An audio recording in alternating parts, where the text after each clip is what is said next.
नमस्कार, मैं हूं योगेश राणा। उत्तराखंड में भर्ती घोटाले में जल्द ही कई सारे बड़े एक्शन होने वाले हैं। इसके संकेत साफ साफ दिखाई देने लगे।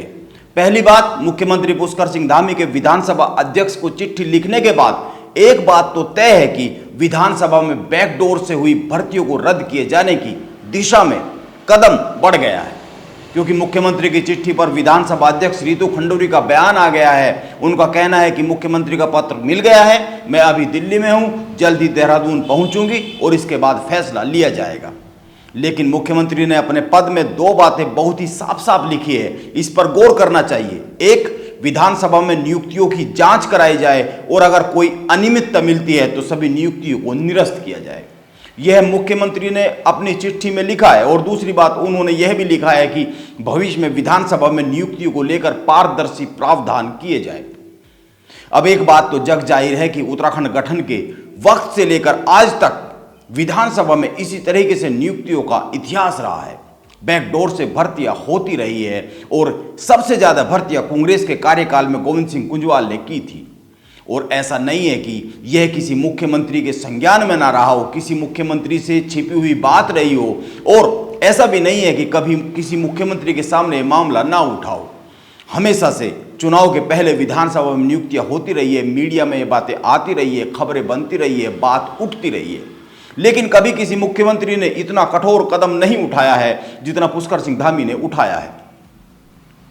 कदम की तो बात हमेशा इसको नजरअंदाज किया गया है। इसीलिए धामी की विधानसभा अध्यक्ष को चिट्ठी के बाद यह माना जाना चाहिए कि विधानसभा में नियुक्तियां निरस्त होने की उल्टी गिनती शुरू हो गई है।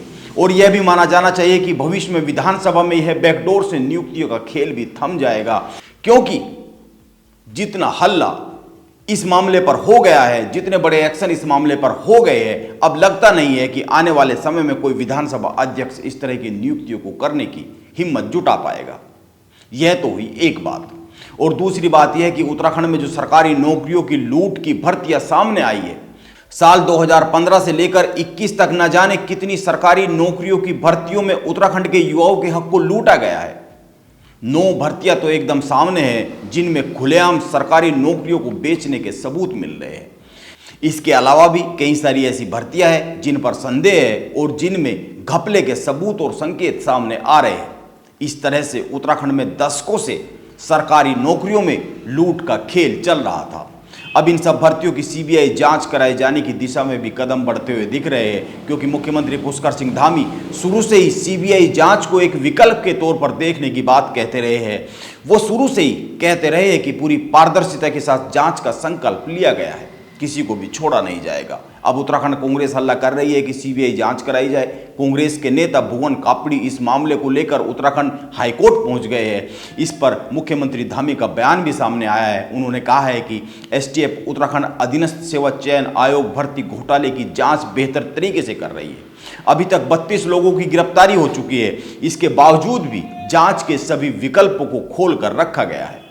बताया जा रहा है कि सीबीआई जांच या फिर हाईकोर्ट के सिटिंग जज से जांच के विकल्प को लेकर कानूनी राय सरकार ले रही है। डीजीपी अशोक कुमार ने भी मीडिया को एक बयान दिया है और उन्होंने कहा है कि सीबीआई जांच कराने में कोई उनको आपत्ति नहीं है।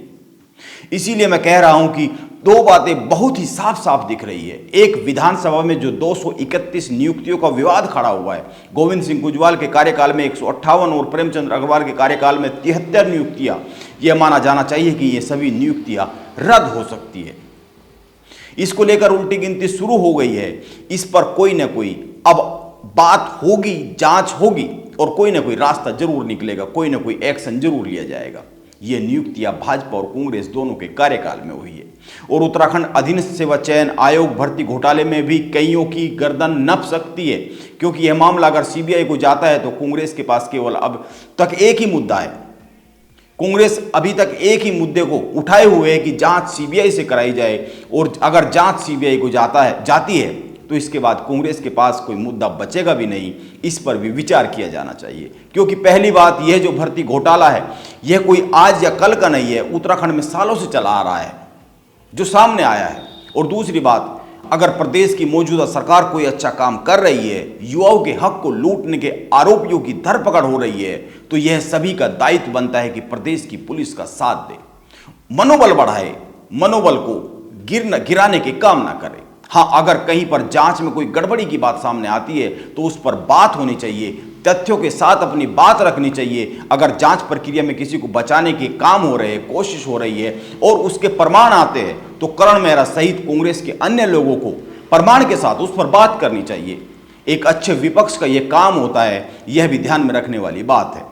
इसके साथ ही मुख्यमंत्री के विधानसभा अध्यक्ष को पत्र के बाद हरीश रावत ने अपने सोशल मीडिया पेज पर कई सारी बातें लिखी है, इन पर भी बात कर ही लेनी चाहिए। उन्होंने लिखा है कि मुख्यमंत्री के पत्र के बाद अब एक बात तो सुनिश्चित हो गई है कि विधानसभा में भविष्य में नियुक्तियां एक व्यक्ति नहीं बल्कि एक सर्वमान्य प्रक्रिया के तहत होगी, प्रयोगात्मक होगी। और उन्होंने दूसरी बात यह कही है कि विधानसभा में जो नियुक्तियां नैतिक आधार नहीं रखती है उनको लेकर उचित फैसला हो जाए, ताकि विधानसभा रूपी हमारी संस्था का मान सम्मान बढ़ा रहे।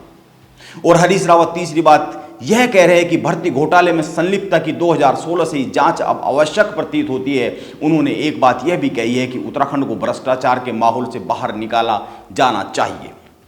यह हरीश रावत कह रहे हैं। और अगर आज ये एक बात उठ रही है कि उत्तराखंड को भ्रष्टाचार के माहौल से, भ्रष्टाचार के शिकंजे से बाहर निकाला जाना चाहिए, तो यह बात इसीलिए उठ रही है क्योंकि 32 लोगों की गिरफ्तारी हो गई है, 9 भर्तियों की जांच शुरू हो रखी है और 5 भर्तियां और संदिग्ध मानी जा रही है।